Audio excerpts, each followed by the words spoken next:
নমস্কাৰ, সুপ্ৰভাত। মায়াবিনী অসম হৈ সকলোকে স্বাগতম জনাইছোঁ। মই আপোনালোকক এটা প্ৰশ্ন কৰিব বিচাৰিছোঁ। যিহেতু ৰামায়ণ সকলোৱে চাইছে, বাল্যকালৰ পৰাই আমিও চাই আহিছোঁ, কিন্তু খুব কম মানুহে জানে ৰামায়ণ কিয় হ'ল আৰু ক'ত শেষ হ'ল, কি কাৰণে হ'ল। কিন্তু এটা কথা মই বিচাৰি আজিও আছোঁ। সুপৰ্ণখা নামটো সকলোৱে শুনিছে।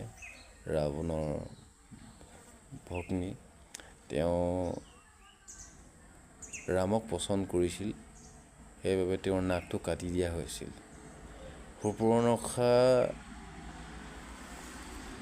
সেই কমপ্লেইনটো ৰাৱণক দি বনবাসী দুজন আহিছে, তেওঁ এগৰাকী সেই দুগৰাকীৰ মাজত এগৰাকী সুন্দৰী আছে। সুপৰ্ণখাই কমপ্লেইন কৰিছিলে ৰাৱণক। ৰাৱণে আহি চাই সেই সীতা অপহৰণ কৰিছিল। তাৰপিছত সুপৰ্ণখা কলৈ গ'ল, কি হ'ল, কি কৰিলে, কোনোবা জানেনে? এবাৰ জনাবচোন।